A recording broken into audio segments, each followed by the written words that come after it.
is our first time that we are meeting, thank you so much for clicking on today's video. My name is Beck and today I'm sharing with you 3 simple steps on how to create this visual overview to help your kids out. Whether your child is anxious about what's coming up or you are on the countdown to something special like Easter, then this really does help out. We have been doing visual calendars with Amira since November last year. This will be her 5th calendar and she is absolutely loving it. And they're so easy to do. Even our 2-year-old Zoe loves having her calendar because she has some special events in her life and it gives them the opportunity to feel like they're in control, and if they need that visual reminder of when is it, they can see how far away or if it's really close, and it's just a really good tool to have in your household to support the kids and to help you parent them. The first step is to download a PDF calendar that you can print off. A website that I have enjoyed using for the last 5 months is cutefreebies.com. You can register with them for free and they send you their password to access that Dropbox. I find personally that I love to find calendars that start on Monday, just because it means that the weekend days are sitting next to each other. When you find a calendar that starts on Sunday, it means that Sunday and Saturday are separated when you read across the week. And I know it's not really a big deal breaker or anything like that, but for me, being such a visual learner and knowing that Amira is such a visual learner, I do try and get calendars where the weekend days are together so that way she can see that she does school for the first part of the week and then she gets a weekend off and a break. The one thing that I definitely do though is I ask the kids what sort of calendar that they are wanting. That way I can download a theme that they are going to enjoy and appreciate. So Zoe at the moment is loving Twinkle Twinkle Little Star because of Emma and just her doing her ballet dance to it, and Amira is absolutely fascinated with rainbows and unicorns, and so that's the template that I've downloaded for her. Now that you've downloaded your calendar template for the month, this leads us to step number 2, which is all about decorating and putting in those important dates. So for Amira, we've got school photos coming up, that's really important. We have the Easter bonnet parade coming up. We have my dad's birthday, so Nanu's birthday, and also the countdown to Easter with Good Friday and school holidays beginning. I always try and separate the weekends from her school days, so I like to color them in a nice happy colors.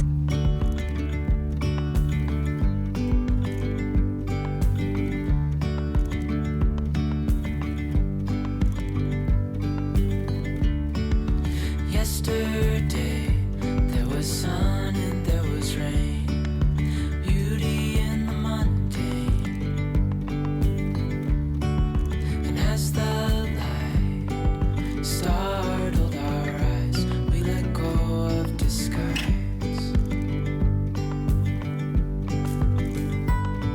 And now there's something in the air and a sparkly shimmer on our skin.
Zoe's calendar is obviously going to be more simplistic because she is only 2.5, so she has 2 main things that happen in her week, which is kindy on a Friday, which she loves and looks forward to, and her ballet classes on Saturday. Also on her calendar is Nani's birthday because that will be something that we count down and look forward to doing.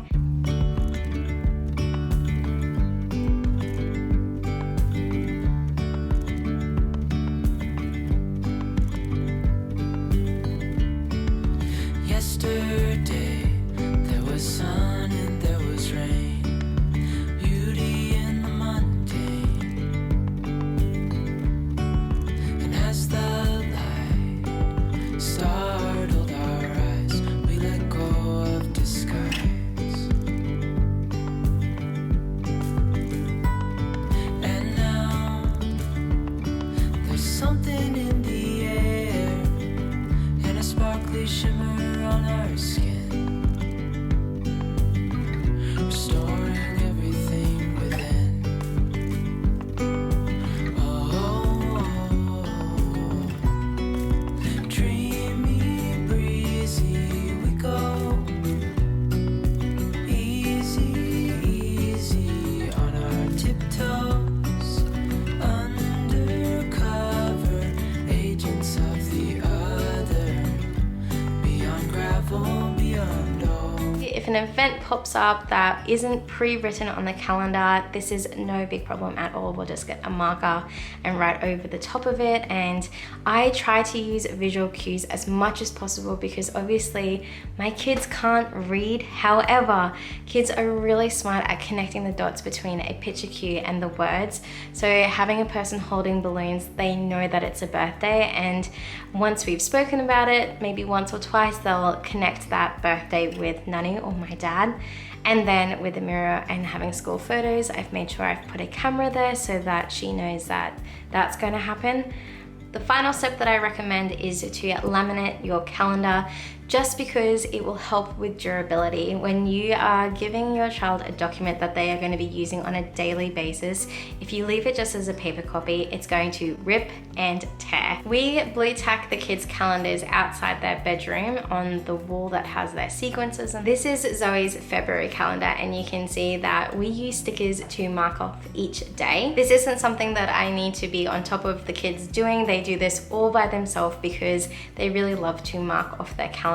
It's even a really great opportunity for Amira to be a big sister and show Zoe how it's done. So the kids have sticker books that I have purchased from the cheap shop, and I just take one sheet out and blue tack that near their calendars. That way they're not tempted to take any more than they need, and I think they do it at the end of the day. I just know that when I go to turn Amira's morning card sequence over at the end of the day, the girls have stuck their sticker on the day to say that the day has been done. If you're wondering if this really is worth the time, effort, and energy, I'm gonna give you 2 reasons why, as a mom and a teacher, I find this experience so enriching to our kids. The first is Amira loves to know what's coming ahead. She is a big sequencer just like myself, and for her to know what is happening, and if she needs a countdown to something exciting or something that is giving her anxiety, then this allows her to have a bit more control, which then lowers her anxiety. It provides opportunity for us to talk about things like the school photos, like the Easter bonnet parade, any new experiences coming up, but it also allows us to get excited for things that we are going to celebrate, like birthdays or holidays. And as always, from a teacher's perspective, this experience really is so enriching for so many different concepts of literacy and numeracy. Your child is going to be learning the days of the week, which is a really great concept for them to have.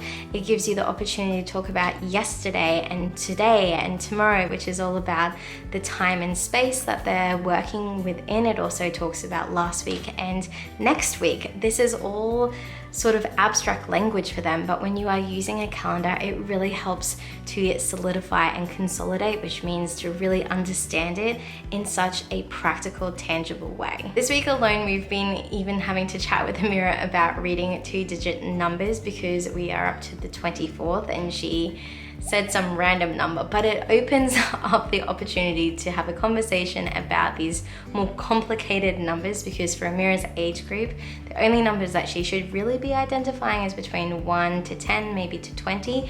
So now that we are exposing her to numbers greater than 20, it's a really good opportunity for her to soak it in, to even see the number sequencing of 0 to 31. It also opened up the conversation with February about the fact how there's 28 days and 29 days on every leap year, which is really exciting because my mom is actually a leap year baby. And so that conversation alone about the fact that Gran's birthday moves depending on the year and whether her birth date is actually there. All these opportunities are happening from one little resource that you print out and stick on a wall. Thank you so much for planning with me at Kids Edition for March. I hope that this has inspired and encouraged you or given you good food for thought about creating a visual calendar for your kids. I shared my February calendar here on my channel. If you haven't seen that, then you can click on the link above or go into the description box below and you can see how I do our monthly overview. It's very different because I use a whiteboard magnet on the fridge. I think the kids really do enjoy it. Like I said, it's something that I don't have to regulate. They are in full control of. I just have to set it up for them and then they take care of the rest. So if you liked today's video, please give it a big thumbs up. It really does support my channel. Don't forget to hit subscribe and tap that bell so you get notified when we upload every Monday and Thursday, because we're all about parenting with a plan. And on Thursday night's video, I'm going to be sharing my tips and tricks on how I set goals, stay motivated, and really make the most of the start of each month, because this parenting gig doesn't come with a rule book. We only have each other. And I'll see you in my next video.